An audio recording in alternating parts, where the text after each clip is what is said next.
Subscribe! Hello there, this is Bacho, and today I bring you a David Lynch movies tier list, which also includes Twin Peaks seasons 1, 2 and 3. I've done a few tier lists on this channel, and I haven't regretted it, even though it is part of a trend on YouTube. It's one of the better popular video formats because it's a good way to get your thoughts across about a lot of different media in one video, and you can be a bit more loose and informal with it. You just shoot the shit, talk about your favourite films, whatnot. Just get your thoughts across and air grievances or whatever you need to do. And David Lynch is a director who I think I've talked about a fair bit on this channel. I don't think I've ever comprehensively covered one of his films, but again, this provides a good opportunity for me to just talk extensively about him because I love the guy. If this is the way I have to cover this to make it a bit more approachable on YouTube by having it as a tier list, then so be it, because I can still be comprehensive in my discussion. So for those of you who aren't familiar with him, he is a rather famous surrealist director who's been making films since the 70s. Some of his most famous works include Blue Velvet, Mulholland Drive and Twin Peaks as well, which he co-created with a guy called Mark Frost.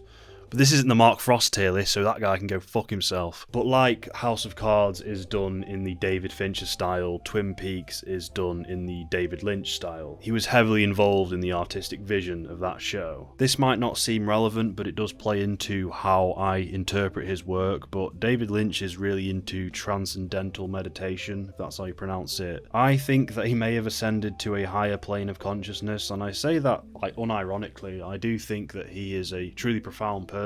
Through one way or another, he has caught on to something, and for as wacky and absurd as his films get at times, I do think that there is a meaning to all of it. His films deal in truth, the truth of existence, the truth of humanity. There isn't an ounce of ideology to any of his films. Now on to the tier list I have made. I will explain the tiers briefly to you now. So at the top we have Avant-Garde and then underneath Masterpiece, and you might notice that they are both in the same shade of red because that is to indicate that Avant-Garde and Masterpiece are interchangeable.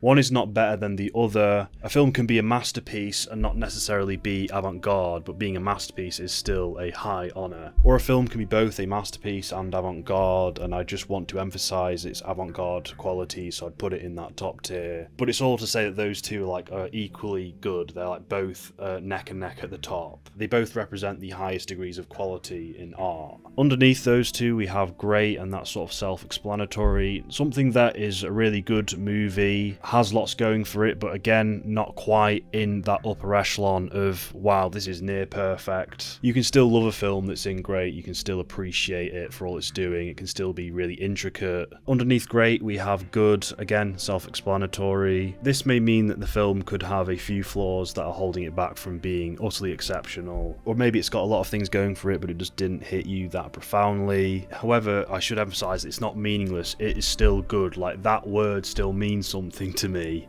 I'm not IGN. For it to be in this tier, it still has to have done something substantially impressive. Then not bad is the tier below that, and that is anything that's just above bang average, mid, well not crap, but just kind of mute.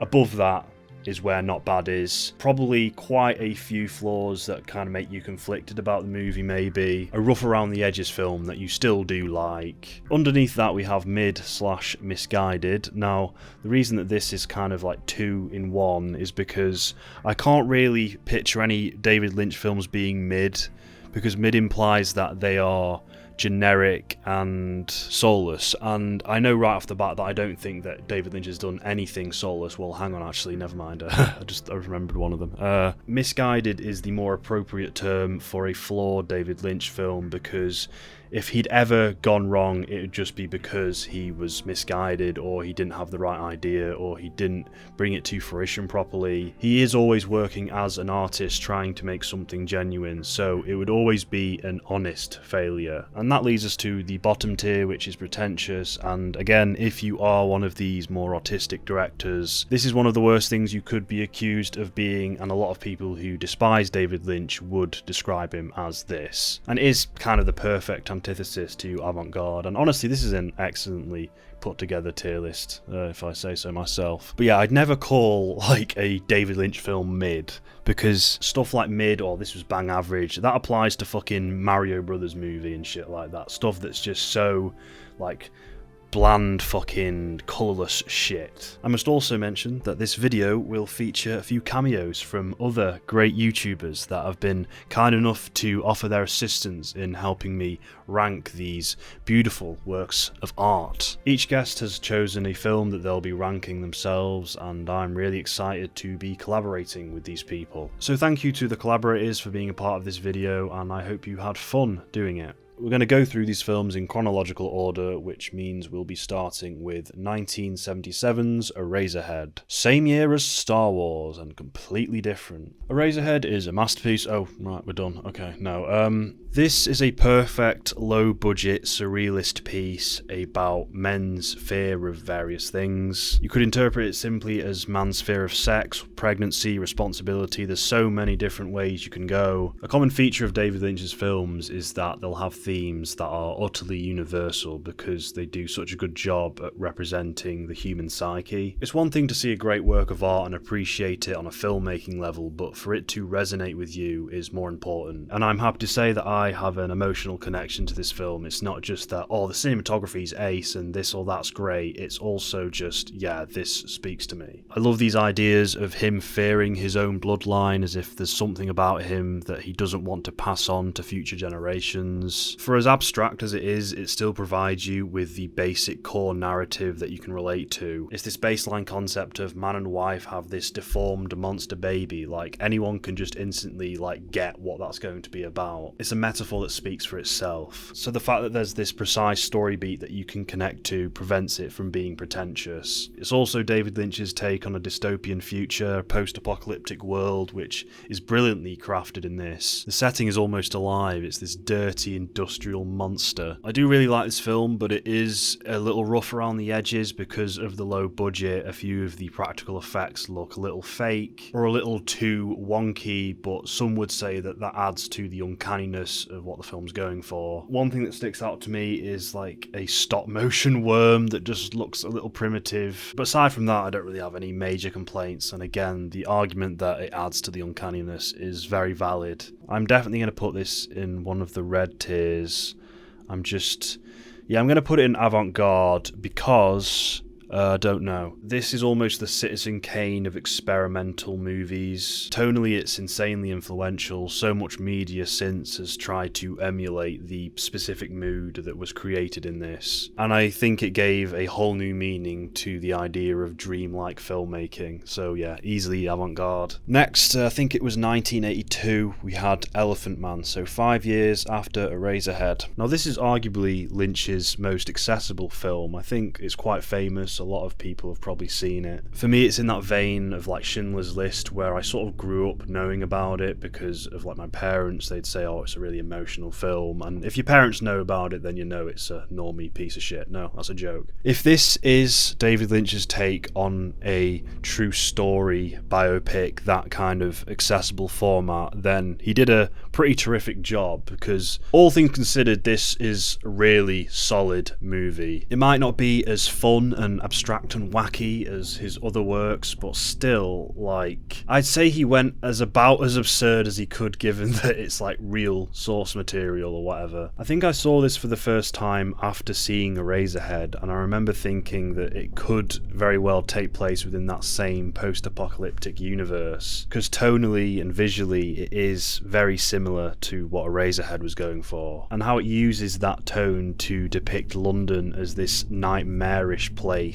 It beautifully paints an archaic, old-timey British society, and for a film about this deformed man that was described in his time as a grotesquerie, the real grotesquerie is the British society. Oh wow, fucking society bad. Oh, but no, I really mean that, because there really is something off about this world, because it does take place within its own world despite being a true story. Even though I did describe it as accessible, there's really nothing wrong with being that way, and I'm just glad that David Lynch got to make a film in this this particular format. It still has challenging themes of exploitation. It's far from uninteresting. Anthony Hopkins and John Hurt are fantastic in it, and the practical effects are obviously great. You know, it's the same vibes as the Radiator Lady. No, I probably shouldn't say that. It's Tim Burton style done better with more substance, I think. So David Lynch made one of these true story Oscar bait crowd pleasers, and it's still really good. So that's an indicator of the overall quality of his work. I am going to put Elephant Man in great. Easy decision. But then again, if Elephant Man is the only thing you've seen on here, then you are a fucking degenerate normie. Oh, it needs to be true for me to connect with it. Oh, pathetic.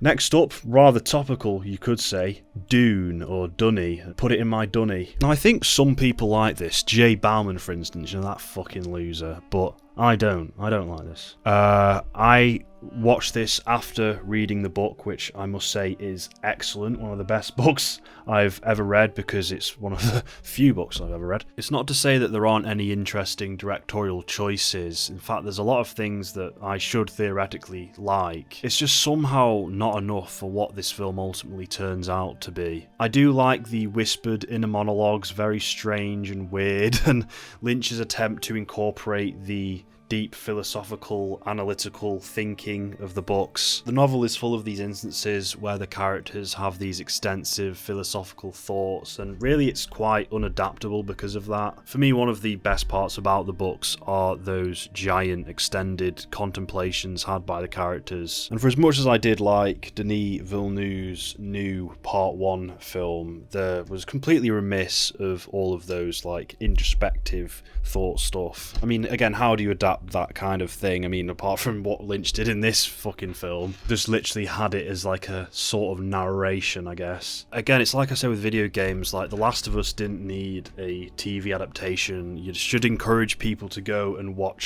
like experience it in its original medium. And it's the same with Dune. Like, it's an amazing book. It was written as a book. Why don't you just tell people to go and read the fucking thing? No, it needs to be a movie, because then it's a legitimate piece of pop culture. The film does have like a weird, groovy looking production value, even if that's not how I envisioned this world to look like when I was reading the books. It's what you'd expect David Lynch's take on Dune to be. It is fucking weird, which is quite funny. The biggest problem is that it's a rushed mess. For the first hour, it's okay, it's an alright adaptation, you're somewhat invested in the characters, but then like the second half, it just rushes through a checklist of story beats from the book that have no emotional weight attached to them. It's like a retarded showreel montage of it. It was a real butchery of the story, and apparently that wasn't down to David Lynch. It was all to do with studio interference, because I can't imagine like a true artist like Lynch doing something like that, because it's completely hackneyed. There are so many important moments from the book that get zero time to breathe. There's one particular effect with those like virtual shields that they have, which is one of the most fucking embarrassing pieces of special effects I've ever seen. I don't know if Lynch was again going for that uncanny thing where it's okay, it looks fake because it's kind of weird and funny and cool, but no, like that's just fucking terrible. Doesn't work here. And I've also got a little note here that says stink and fuck off, and yeah, that sounds about right.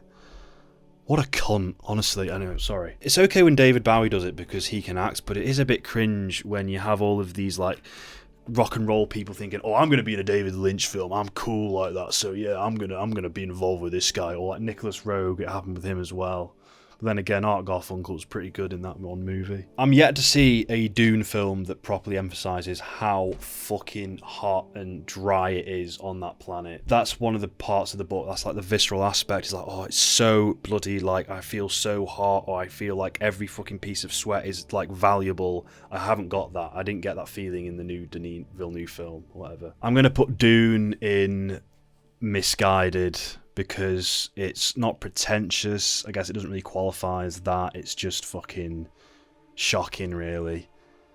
Yeah, it's just like, what the fuck happened? That is like the definition of misguided, really. Next up, we have Blue Velvet. Now, this might just be my favourite David Lynch film. It certainly made me look at movies in a different light after watching it. I think it was my first David Lynch film, so it was quite a jarring experience. It sort of demonstrated to me how you can depict subconsciousness. The side of me that fancies myself as one day being a filmmaker is extremely inspired by this. Like, I'd probably end up making just a fucking copycat version of this. But the point remains, it encourages creativity. The way it incorporates its themes and undertones into the film was something I don't think I'd seen done in this particular light before. How you can inform the artistic decisions of the media you are working on purely from a subconscious point of origin. Of course, with Lynch's surrealism, this feels like the perfect balance of his style. It has one foot in the subconscious realm and one foot in reality. One thing I love about it is nothing is explicitly stated. There's nothing like this is exactly what it's about. It just goes along. It's an unadulterated flow of consciousness, yet every moment perfectly corresponds with the other. Again, abstract but not just vague bollocks, because it's Lynch we're talking about here. Drawing on something from his mind and everyone's mind really that's of great substance. We just don't have a precise definition of what that thing is, but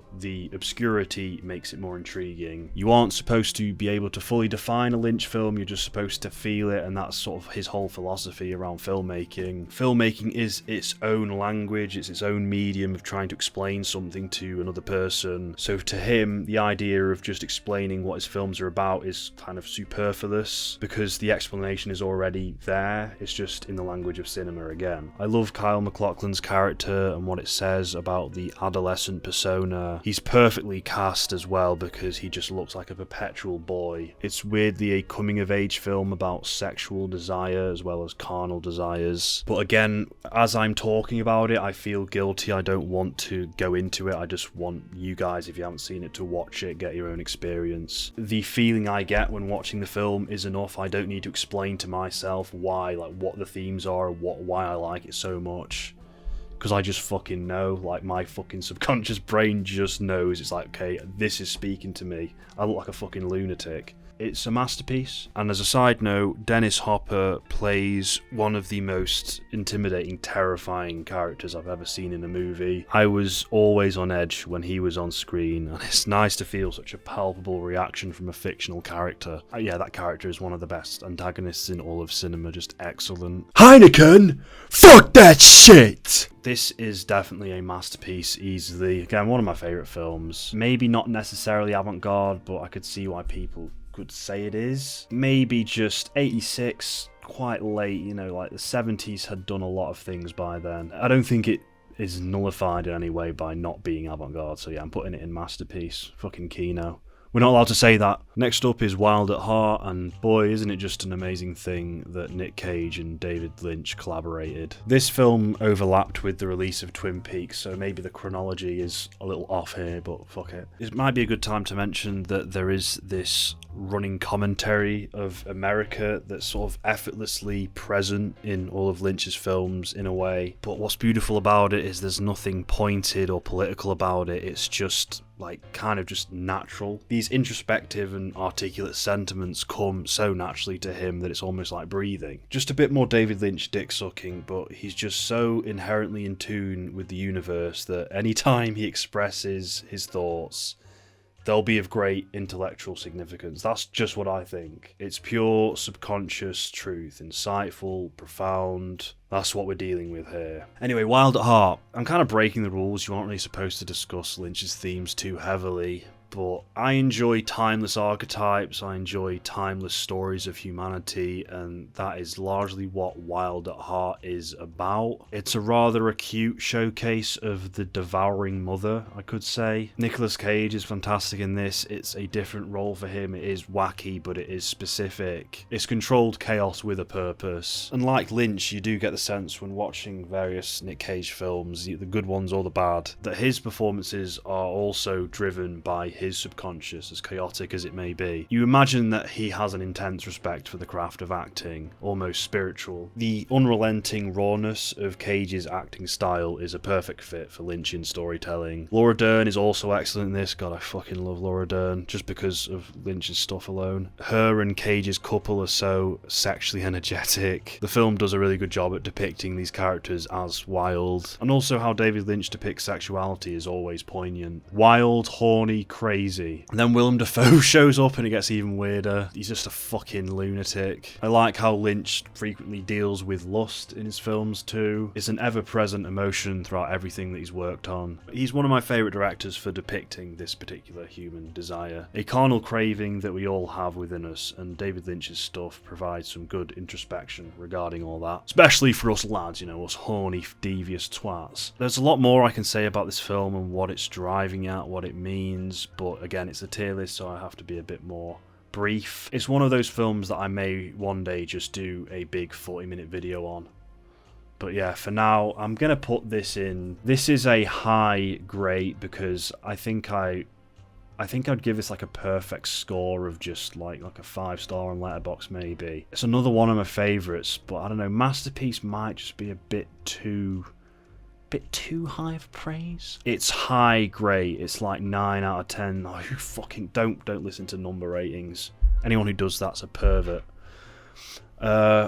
Yeah, now we're on to Twin Peaks, the Twin Peaks era. Oh god, there's just so much to talk about, and I can't keep mentioning subconscious shit. What I think Twin Peaks is about is a showcase of good and evil, a perfect showcase of the two archetypes, should we say. It's a show about duality, like twin is literally in the title. The world is both cynical and beautiful, both depraved and loving. I always used to think, oh well, Twin Peaks is obviously an expose for like sappy American soap operas. It's like taking the piss out of that and like how vain they are. Get owned by Lynch people who like warm, comforting media. And now, looking back on all that, I don't think it's as clear cut as that. I do think he is making fun in large part of these soap operas, these like American sentimental kind of things, these ideas, these traditions, but I also think that he is celebrating them in a lot of ways. There is a lot of corniness and phoniness to these like upbeat dramas, but there is also a lot of wholesomeness as well. And Twin Peaks itself is a fairly sappy and cheesy show. It takes itself completely seriously in these heightened moments of emotion, so that makes me believe that it is also a love letter to these soap operas that it's emulating. It's kind of nice how overdramatic it can be, but always utterly sincere at the same time. Like never undercutting itself with some disgraceful postmodern joke or anything. A character will be overly forthcoming with their emotions to the point where you may go, oh, this is so corny, but then the show just keeps doubling down on that. And then you start to realise that maybe it's about this unapologetic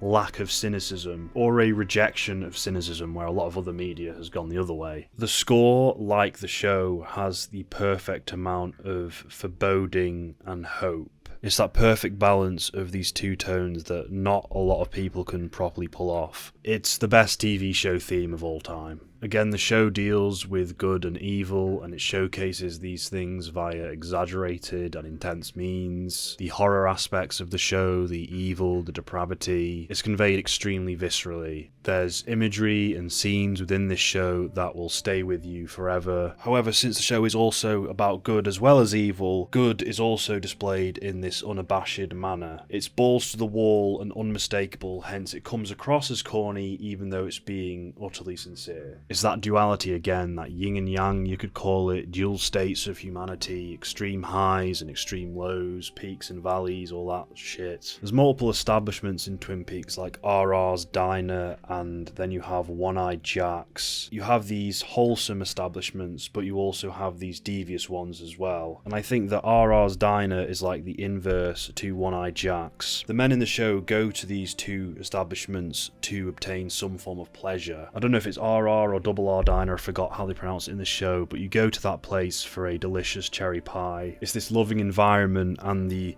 consumption of this pie that's made with love is a wholesome delight, it's a wholesome pleasure. And One-Eyed Jack's is the opposite. It is this carnal craving, it's exploitation, it's taking pleasure at the expense of someone else. It's this comparison between women and food that some men maybe think like, oh, it's just another outlet for pleasure for me. This idea that some men, some like beastly men, see women as items to be had. And if you think how Dale Cooper always enjoys a cherry pie and he sort of represents ultimate good in this universe, and then when you have Evil Cooper, you see him engaging in these acts of lust. It is really a beautiful show, and when I first watched it, I've seen it twice, I've seen the whole thing twice. I don't think I appreciated it on first watch, but I kind of think it's one of the most transcendental pieces of television ever made. And I'm saying a lot of like bloated big statements, but fuck it. I'm putting Twin Peaks Season 1 in avant-garde because it is avant-garde television. There's nothing else that's really come since that's quite like it, actually. And for the time, it was amazing as well, so yeah. So I just needed to get some energy. I'm a little sleep deprived. These tier lists. I saw this Batcho guy doing this ranking of my movies. And right about at the 15-minute mark, I started to get this kind of a headache. Alright, come on. Twin Peaks, Season 2. Oh, God forbid, Season 2. What a terrible travesty that was.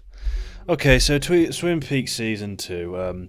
What happened? How do we learn from this? Twin Peaks Season 2 is perhaps the only thing holding the show back from being one of the best shows of all time. However, if we are dissecting the second season, it's not quite so clear-cut. It's not like the whole thing is bad. Some of the best parts, some of the best moments of Twin Peaks come from this season. Essentially, the best way to compartmentalise it all is the things that David Lynch had a hand in artistically are brilliant. And I know it sounds like this is just David Lynch fucking dick suck video, but it really is the case. Like, all of the nuance just disappears as soon as he isn't involved. That's not to say Mark Frost didn't have a hand in making the show what it was. It is night and day. You can literally trace the exact moment where Lynch just wasn't involved or opted out. It immediately tanks in quality. It's just ridiculous. Without his involvement, it reverts into being a piece of shit, boring soap opera where nothing means anything. They even try and recreate this uncanny vibe of Twin Peaks without Lynch's involvement, and it's honestly some of the most retarded things I've ever seen in filmmaking. It's like AI trying to replicate Lynch, just spooky weird for the sake of spooky weird. And it's jarring to see. Hollow instances of absurdity there. Lynch was forced to reveal a mystery that he never intended to reveal, and all episodes that lead up to that reveal are astonishing, and even the reveal episode itself I really like. Leland Palmer as a character, as an antagonist, is an amazing villain. I suppose we weren't necessarily supposed to see this side of him, this blatant evil side of him, because it was supposed to be a mystery, but I think it's one of the crowning jewels of the show. He is incredible and tragic and disturbing. But then to add insult to injury, Billy Zane shows up. That just says it all, doesn't it? Fucking Billy Zane. I've put in my notes here that Ben Horne's arc of becoming a better person was alright. I don't even think I agree with that now. That was a bit just fucking forced as well. It would have been much better if Lynch was there to execute it, of course. Lynch did return to direct the finale, which again is excellent. Probably the most experimental episode of the original run. And as for the aforementioned horror aspects of the show, good god, they are in full force in this episode. So at least Twin Peaks Season 2 has a lot of good things going for it. And maybe because it is a David Lynch tier list, I should judge this based on his own involvement, because all of the bad aspects occurred because of his absence. If I'm ranking it just on what he did, like the stuff he made, it honestly goes here, or even here. But to put Twin Peaks Season 2 in avant-garde just doesn't feel right. If we could just split it up somehow. Just imagine that this thing I'm holding here, it just stands for everything David Lynch did in this season. Think of that finale, don't think of Billy Zane or when, I don't know, that guy went off with his motorbike and met that like couple or some shit, whatever happened there. Or maybe balance it out like nah, fuck it, put it in great, we're judging it off David Lynch. Next up, Twin Peaks Fire Walk With Me. More Twin Peaks means more Kino cinema, baby. So the murder of Laura Palmer is a crucial centerpiece within the show, within the universe of the show of Twin Peaks. It's the inciting incident, essentially. It kicks off the whole show, the whole story of Twin Peaks. Fire Walk With Me is a prequel movie to the show that displays the murder as well as all of the events that led up to it. It's primarily told from Laura Palmer's perspective. Structurally, it's quite wacky, and honestly, when I first watched it, I didn't care for it that much. It was hard for me to resonate because on first viewing of the whole season, my my reading of the show was that like Laura Palmer was this, at first you saw her as like this innocent girl, but it turns out like she'd shagged half of the town, so I thought the implication that she was like a nasty whore, and that wasn't what it was going for.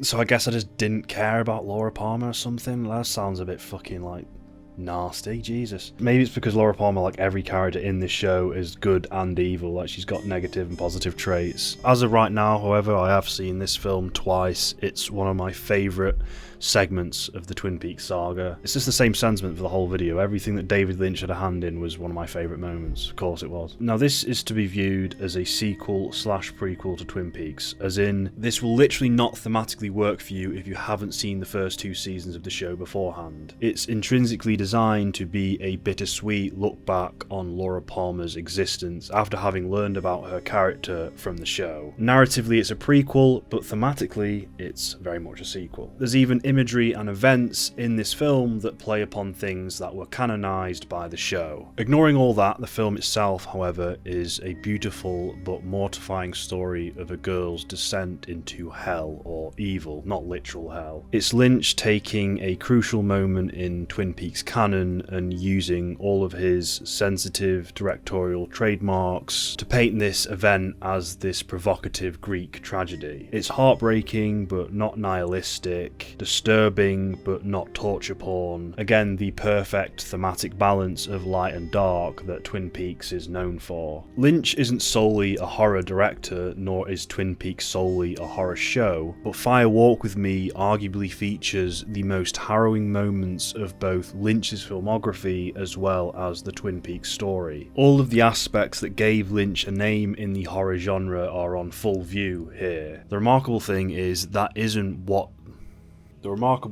I'm gay. The remarkable thing is that isn't all that this film is providing cinematically. It's an effortlessly profound horror movie in certain areas, but a sensitive, heartfelt character drama in others. It is also a perfect piece of troll cinema, or provocateurmanship, if that's a word. Lynch took this opportunity to sort of antagonise both the showrunners and the show's audience as well. He wanted to tell a certain story, and he did just that. I think fans wanted basically Twin Peaks Season 3 out of this, and that's not what it was. A basic continuation like Twin Peaks the movie. However, that was not the direction that Lynch felt to go in, so he didn't. He opted to do something different, which pissed off a whole lot of people. Hence the film was panned by critics and fans of the show alike when it first came out, but artistically I think it achieved exactly what it set out to do. At the very least, it is a subconscious masterpiece. So, damn, I don't know. Fuck it, let's just, that is, I think, I've talked myself into it, yeah, masterpiece. Believe it or not, we're not done with Twin Peaks just yet. I'm gonna go jerk off and someone else is gonna fill in for a bit, so take it away, next guy. Hey everybody, I'm Daniel from Rated DG-13. After Batcho mentioned me in his 2K subscriber special, which already helped boost my morale after a complicated year, he reached out again asking if I'd like to do this collaboration. And that was the golden ticket that got me out of bed and helped me commit to finishing a video within a reasonable amount of time again. So thanks again, Batcho, for delaying my suit. Before now, I'd never actually seen a Lynch film. Not out of any aversion to his style, I just wanted to be in the right headspace for him. I distinctly remember trying to watch Eraserhead a couple years ago. I was eating chicken nuggets and then this scene happened, and I was like, maybe later. I'm not opposed to disturbing movies, but I usually prep myself beforehand and definitely underestimated how far this one would go despite knowing its reputation for being weird. Today, however, I'll be talking about Lost Highway. I'm a big fan of cerebral mysteries, especially when they're about non-detectives getting swept up into bizarre journeys, so this seemed right up my alley. Lost Highway, from my first viewing, appears to be about a man wanting to escape the dullness of his life by picturing himself as a nostalgic, youthful protagonist. It goes without saying, but understand that this is my interpretation of the film, not a plot synopsis, because f*** me if I'm gonna recount the literal sequence of events that took place. Intentional or not, I think the film perfectly captures that feeling of getting lost in your head while overthinking scenarios to break up the monotony of life. It's a habit that can easily get out of hand, and I'm sure many can relate to it, despite how unrelatable most of the characters are. The tailgating scene is a great example of this, as it's an instant over-the-top act of revenge in response to a minor, common annoyance.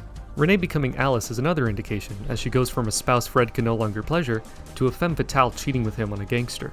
The excitement from Pete and Alice's sleazy dynamic is Fred's idea of what would rekindle their relationship. Not to mention the cops who repeatedly comment on how much action he gets. It reads like a very self-congratulatory delusion as Fred chronically masturbates in real life. I'm pretty sure the reason why Fred becoming Pete requires a whole different actor while Patricia Arquette plays both of her roles is due to the insecurity spawned from her fading interest in him regarding his career and as a lover. He feels the need to totally reinvent himself for her, whereas she's nearly ideal to him already. They don't exactly show who killed his wife, but I still stand by my point even if it was Fred. It would have less to do with her not meeting his standards and more to do with him snapping because he thinks she's unattainable. Towards the end, when he finally visits the cabin that's been appearing to him in visions, his final disappointment with Alice/Renee comes to a head. Pete asks Alice why she chose him, and instead of answering him, she asks back if he still wants her. They have sex for the last time while he repeatedly exclaims that he does, but once they finish, she tells him he'll never have her. This results in him transforming from Pete back into Fred. To me, the cabin represents his memory, and the imagery of it exploding in reverse represents his inability to forget the reality of his situation. And when Alice/Renee goes missing inside the cabin, it means he no longer knows who she is as a person. When he tries to look for her, he only sees the mystery man. While never confirmed, the actor himself said that he thinks he's the devil. The line about being invited by Fred into his house and whispering something into his ear that could potentially be instructions to pay his due alludes to that idea. Even though Fred insists he doesn't know the mystery man when they meet at the party, I still think he granted Fred's subconscious desire for a different life, only to subsequently torture him with a reminder that no amount of fantasy will prevent the consequences of his actions. I would say the main message I got from this film is how easily the brain manipulates itself when a seed of mistrust, self-doubt, or regret is left unacknowledged, and how it can lead someone to falsely demonize or glorify others and themselves. As far as criticisms go, while the mystery kept my attention on the first viewing, by the end I'm not certain the pacing and length was fully justified. Obviously there's more I can read into that could reshape how I see the story, but I don't feel the need to revisit this too soon. Under the Silver Lake and Burning are also disorienting, long, slow mysteries that gave me more reasons to return outside of solving the puzzle. I thought they had more interesting characters across the cast and were more effective in their use of tone. This wasn't consistently creepy or comedic enough to fully captivate me from beginning to end, and slightly tighter pacing would have gone a long way, though it's not without its moments. Here I am. Still, with a great soundtrack, impressive imagery, and a unique plot that was successfully enigmatic without frustrating me, it was definitely a worthwhile experience, and a solid introduction to his work.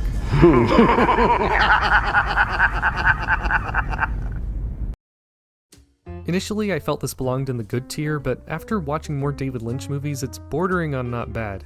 Every issue I had with Lost Highway was a complete non-factor in Blue Velvet and Mulholland Drive, which nailed exactly what I was looking for more effectively. Personal preferences aside, the performances are still strong and the themes resonated with me in a way that remained set apart from Lynch's other work. And I appreciate this as my introduction to Lynch since it made his better films all the more satisfying. So if you're like me and already like meditative experimental movies, then this isn't a bad start. But if you want to get used to his style, I'd recommend Blue Velvet or Mulholland Drive first. Fucking can't believe that. Putting Lost Highway and Not Bad. Jesus, that guy's fucking fired. Never again. You're never coming on this channel again. But anyway, now I have to review The Straight Story. And no, this isn't about a straight guy and his cool story with straightness or whatever. Unfortunately, I love straight people. I don't like the other kind. I probably shouldn't make jokes about that because people believe me at anything, fucking hell. The Straight Story, aptly named because it's one of the most straightforward Lynch films, narratively speaking. The optimistic side of reality that I was talking about when I was discussing Twin Peaks just earlier is present in this film. It more or less takes place entirely within that tone, within that kind of mood. Happy-go-lucky, a bit more uplifting and warm. It's a nice film that you can watch with the family, and that is not to say that it's vapid and insincere. Absolutely not. It's just Lynch doing something different. I don't really know the story behind this, like why he decided to do this. I think it's for Disney. I think this is like a Disney movie, which is kind of insane. But it's proof that he can do things completely removed from the theatre of the absurd, and that sometimes he does just like to focus on basic character moments and drama. Again, it is light in tone, but that's not to say that there isn't any underlying weight to the story. It's still very much three-dimensional with three-dimensional characters, and it's just nice. Yeah. I don't know if it's among my favourite films of all time. I don't really know if I'm in love with it, but I'm going to put it in good, because good doesn't mean like shit, does it? It's still substantially like that is well made, so fuck off. So the straight story is good, and look, we've got a good like distribution there. I really like that, because sometimes you have like tiers that they don't get used, and it's quite sad. Well, then again, some fucking idiot put Lost Highway in Not Bad, so that does not belong there, does it? Next up is Mulholland Drive, and yeah, I'm not really sure about this one. I'm just joking, Liam. I bet you thought I'd pranked you, I bamboozled you out of thinking you were in the video. Don't worry. Next up, someone else is doing Mulholland Drive, so take it away, Liam. Take it away, fuckface! Hi, Bacho. Thanks for flipping to my station. Get ready for a hostile takeover of this entire fucking Video. My personal history with David Lynch's Mulholland Drive gets more and more intimately linked as the years go by, along with the many films he's crafted over the decades. It's gone from a pretty but puzzling film that had me pounding my head against the wall to what I believe now to be a brilliant nightmarish tapestry of Hollywood, fantasy, love, jealousy, desire, corruption, and more.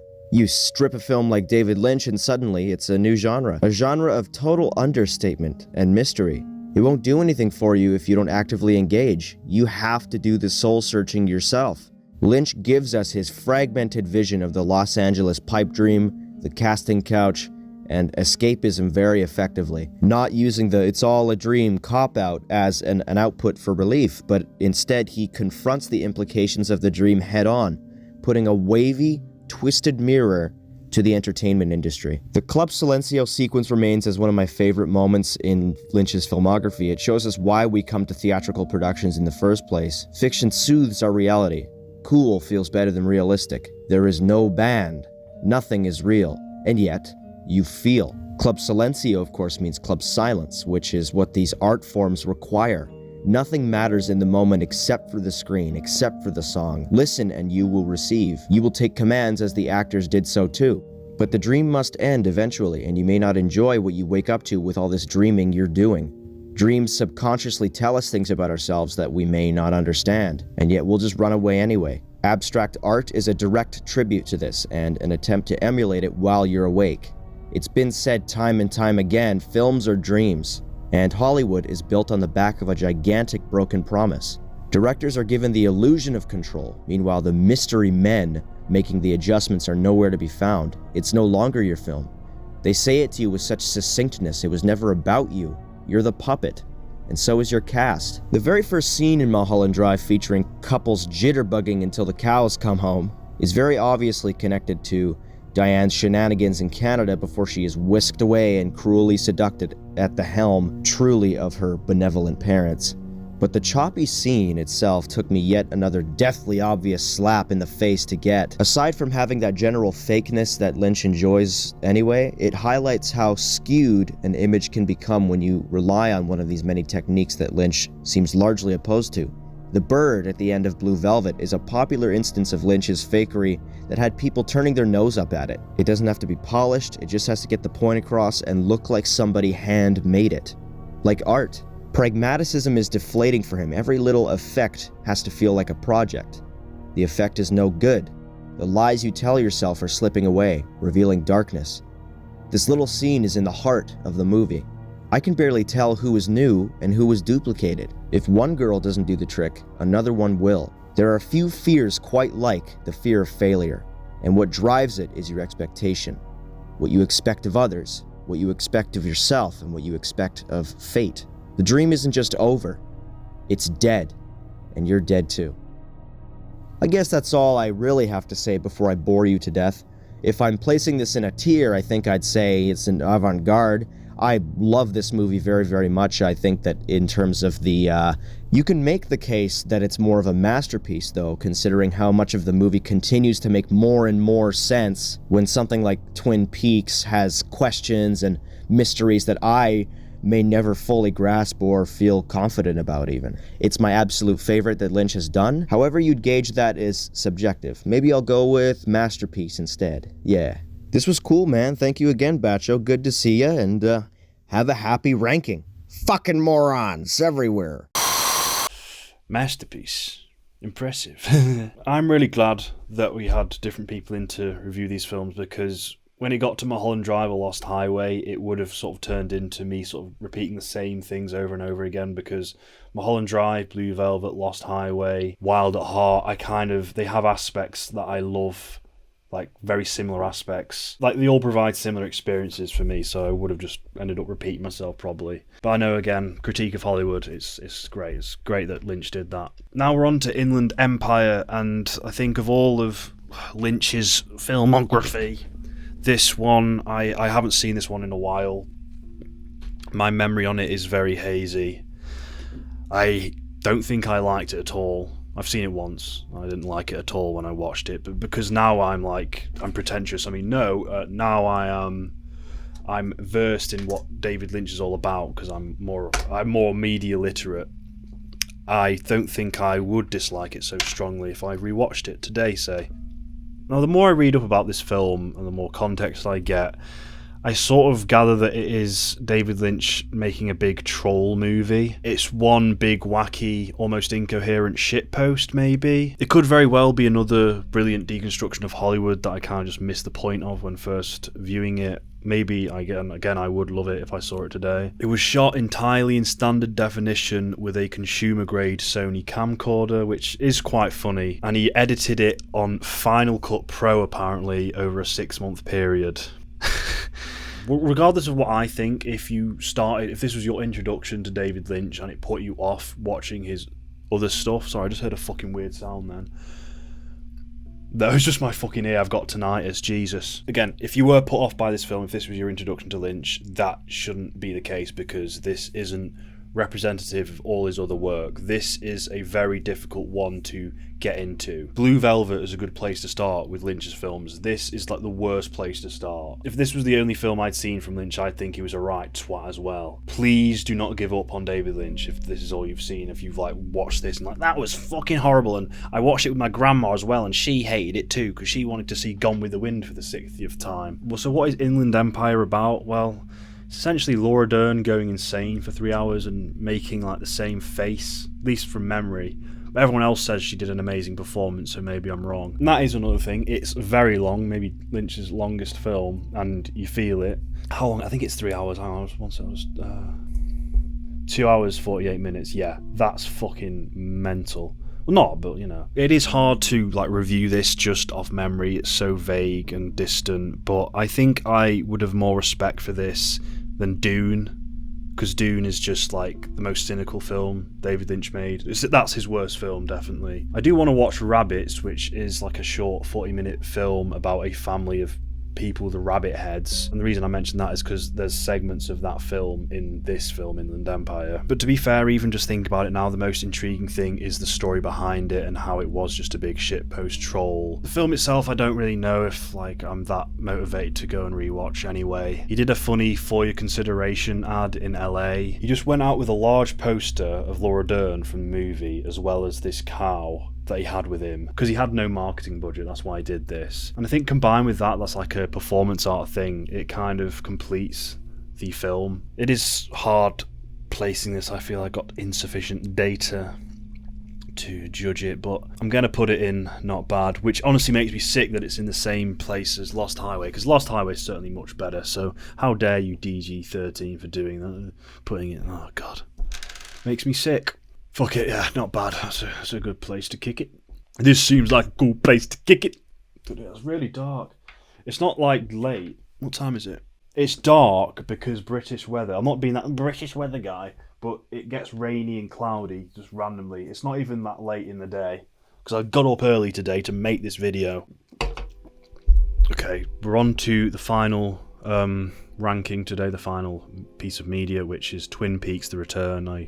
I know exactly where this is going, by the way, but I just need a moment to fucking process my thoughts on this. Let's just start by saying that it's Lynch's swan song, but that depends on whether he plans to make another film, which I'm not sure if he does or not. It's a beautiful amalgamation of his entire filmography, almost like this artistic showreel, a giant celebration of his work, a perfect way to end your David Lynch binge, a perfect way to end this video about David Lynch, honestly. All of his filmmaking techniques are here, all of his styles and tonalities personalities. Almost every actor that he's worked with in the past stars in this, barring the ones who aren't alive, as well as Nick Cage and Willem Dafoe. But you have Kyle MacLachlan, Laura Dern, Harry Dean Stanton, Naomi Watts, Cheryl Lee, Grace Zabriskie, Baltasar Getty, Patrick Fischler, Robert Forster, as well as some newcomers like Amanda Seyfried, Jennifer Jason Leigh, Tim Roth and Michael Cera. Again, we're not supposed to discuss at too much length what his media is about, but this is an amazing meta-commentary for his own work as well as his personal artistic journey with the Twin Peaks show. There's nothing quite like this in modern cinema. It's one of the most avant-garde things I've ever seen. One of the best feats in filmmaking of the 21st century. And I know I'm being very hyperbolic and very adjulative or whatever the word is, but this thing is awe-inspiringly good in my eyes. If you are an artist, if you are an artistic person, I'd say watching this greatly improves your, shall we say, artistic intuition. It's just really good and nourishing for the artistic soul, honestly. It's just incredible. Twin Peaks Season 1 and 2, the original run, partially limited by the old style format of television. Things are a bit more censored, a bit more watered down, say. In this modern era of utter artistic freedom within the world of television, Lynch goes fucking nuts. He can do whatever he wants, and it's not, in my opinion, there's nothing indulgent here. It is 18 hours of Lynchian storytelling, but still, it's not indulgent. Everything has a purpose. Everything resonates. Before I go ahead and place this where I already know it belongs, there is this 4-hour video breakdown on Twin Peaks, the entirety of the show, what it's all about. I'll admit to you now that I have watched that, and for as much as it is a good video, it's well done, it's analytical, and I think it's sort of on the money, really, in a lot of ways. I still implore you not to watch it because it's best not knowing what Twin Peaks ultimately means. I know it's the sappy thing to say, and this can be said about all art, but it's truly more about what the show makes you feel. On a subconscious level, to some extent, you already have the answer after watching the piece. You don't need to go and quantify exactly what that thing is. I don't know if I'm doing a good job putting into words. It's all this abstract bullshit.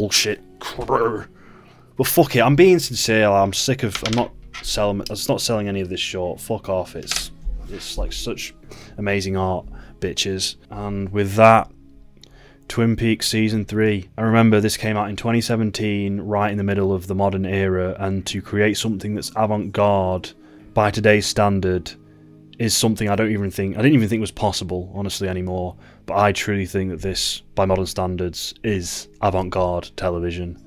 So fuck off, everyone. It's going in there. That's your big shebang, baby. Oh, God. Fucking hell. That was stressful because this is I highly revere these works. So yeah, I wanted to do justice to them, and I hope I have. I hope you've enjoyed this video. I'm not going to apologise for it getting pretentious. I truly believe all the things I said. I just don't think David Lynch is at all pretentious if we're talking about the true definition of the word, because pretentious means there's a lack of substance. There's a phoniness, and that's a trait I'd apply to Zack Snyder's filmography or someone like that. I got a kick out of that. I think this has been probably the best video of all time, and I think the two people who helped with this, who came along and offered their 2 cents, they should be fucking counting their blessings that they were invited onto this by me. So yeah, if I do another tier list video, I think I'm going to hold off on covering someone like this, someone like David Lynch, because this is high-end complex art for me, and you need a lot of eloquence to properly get across all of these things. And obviously these videos are a bit more informal and scripted. I think maybe next time we'll just talk about fucking, I don't know, favourite cereal brands or some shit, just something that's easy. But the idea of doing more director filmography rankings is appealing to me. Maybe I don't want the channel to become I don't want to be that tier list guy. I don't want to just be known for that. This is an occasional fun thing for the algorithm. I don't care about this. This is a shit video. I don't care. No soul went into this, by the way. No, I'm joking. You see, if I were to do a more formal version of this, a coverage of David Lynch's filmography, in its entirety, and I wrote it down, it was all scripted, it would end up being a 9-hour video, because if I was going to do it comprehensively, I'd want to do it comprehensively, and I'm not ready to, be that person who makes like 9-hour videos. Like 1 hour's perfectly like challenging enough for me for now. So again, like I'd probably just want to cover each film individually or something, like, you know, 40-minute Wild at Heart review or something. I don't know. That's not a promise, by the way. I'm not saying anything, you know, but we'll see. I'm happy with that ranking. Please let me know in the comments if you disagree or agree or whatever, where you would put which film or whatever, because it's good engagement. I'm trying to farm engagement. No, all irony and witticism and dry British humour aside, I've really enjoyed doing this. I think it's been a cool time. I love talking about these things, these introspective ideas from these filmmakers. So yeah, there we go, and I'm signing off. Goodbye.